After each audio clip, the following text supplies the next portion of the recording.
ብፁዕ አባታችን የምንወዶት የምናከብሮት አቡነ አብርሃም የባህር ዳርና የሰሜን ጎጃም ሀገረ ስብከት ሊቀ ጳጳስ የቅዱስ ሲኖዶስ አባል ቅድስት በረከቶ ትድረሰን ደብረ ከዋክብት ዳጋ እስጢፋኖስ ጾሙን አስመልክቶ የእመቤታችንን ጾም ሱባኤ በዚያ ነው ያሳለፉትና ገዳማቱ መነኮሳቱ ደግሞ የዛሬን ቀን ብፁዕ አባታችን ቀድሰው እንዲያቆርቡን መልካም ፈቃዶ ይሁንልን በሚል መልእክት ይዘው ስለቀረቡ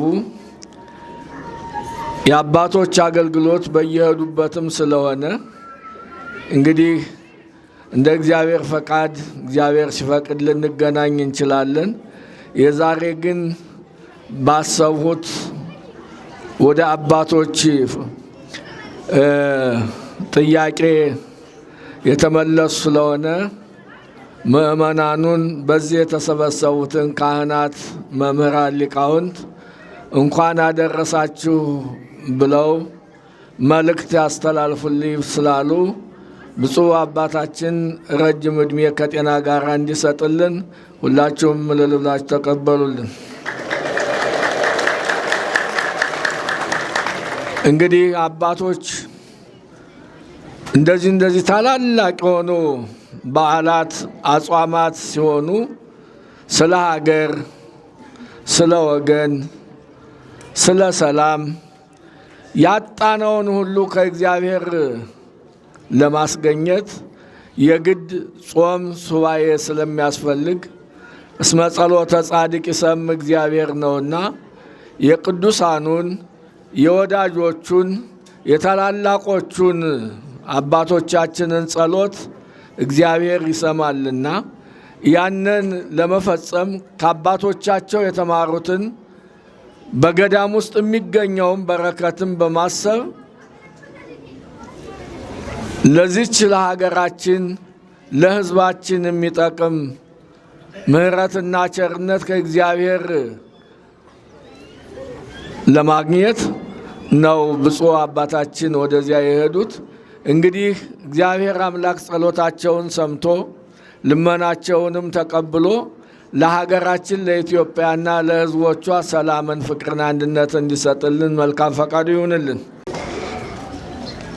አማላጅነት፣ እናትነት፣ ንጽሕተ ሥጋ ወነፍስ የሆነችው እመቤታችን እናታችን፣ ክብራችን፣ ሞገሳችን፣ አማላጃችን፣ ርሪተ ልብ እምትራራልን እንዴ በቃል ኪዳኗን የምታስምረን ትልቅ ቅድም እንዳሉት ተጽፎ የማያልቅ ታሪክ ያላት እናት እኛ በእውነት ልንኮራ ይገባል እኮ የእመቤታችን ልጆች በመሆናችን ልንኮራ ይገባል። ሳሊለነ ቅድስት የምንላት በየቀኑ ሊቃውንቱ ሳሊተ ምሕረት ለውሉደ ሰብእ የሰው ሁሉ ዘር ለሆነው ሁሉ ምሕረትን የምትለምን እመቤታችን ቅድስት ድንግል ማርያም የእሷን መታሰቢያ ጾም ነው ይህንን የሰነበት ነውና እንኳን ደስ አላችሁ፣ እንኳን አደረሳችሁ። በእውነት እንድንማር እግዚአብሔር እንድንዘምር ታቦቱን በፊታችን አቁመን እንድናመሰግን እግዚአብሔር መፍቀዱን አይታችኋል። ቸኩለን ወጣን ነው እንጂ ረጋ ብለን ብንወጣ ኑሮ ይህ ያለ ዝናብ ያለ መሳቀቅ ሁሉ ነገር ይደርስ ነበር። ግን አሁንም ቢሆን ይህንን ታላቅ የሆነ ሙቀት ቅድም የነበረውን ዝናብ ለምነን ያመጣነው እኮ ዝናቡን ለምነን ምን ላይ ይዘን ዝናብ ለጠላ አብቃን ብለን ነው እኮ። ለምንድን ነው የምንሰቀቀው? ለምንስ እንዲህ ያኔ ታስታውሱ የለም እንደ ሰኔ ላይ የነበረ ነገር ያልነበረ ነገር መጣብን ኢትዮጵያ ውስጥ ብለን ብዙ ተቸግረን የነበር ነው። በዚያውም ላይ ስጋ ለብሰን ምድር እኮ የሰጧትን የዘሩባትን ካላበቀለች የኛ ቁሞ መሄድ የለም። ምንም የለም። ሰው ያለ እህል ያለ ውሃ መኖር ስለማይችል ተቸግረን ስለነበረ ያገኘነውን ነገር እናጣለን ብለን አርቀንም አስበን ስለነበረ እግዚአብሔር በምህረቱ እንዲጎበኘን ምህላ ጸሎት በየቤተ ክርስቲያኑ ይዘን እግዚአብሔር ደግሞ ቸርነቱን ሲልክልን ይህንን ዝናብ አመጣልን። ስለዚህ ዛሬ ለምን ዘነበ ብለን ማማረር የለብንም። ጸበል ነው፣ ተቀበሉት። ጸበል ነው፣ ተቀቡት። በረከት ነው ያገኛችሁ። በእውነቱ እግዚአብሔር ለዚህ ጠላ በቃን። ምስጋና ለሱ አቅርቡ። እንግዲህ ትምህርቱን መምህራችን በሰፊው አስተምረውናል። ስለ እመቤታችን ለእናንተ መንገር ለቀባሪ ማርዳት ነው የሚሆነው። ሁላችሁም በየቤታችሁ በስዕሏም እየሰገዳችሁ ጸሎተ ማርያምም እየደገማችሁ የእመቤታችን ስም ሲነሳ ውስጣችሁ ደስተኛ እንደምትሆኑ ስለሚገባኝ ሁላችንም ደስተኞች ስለሆነ እመቤታችን ቅድስት ድንግል ማርያም ስንላት በእውነት ከአንደበታችን የሚወጣው ጣዕም በከንፈራችን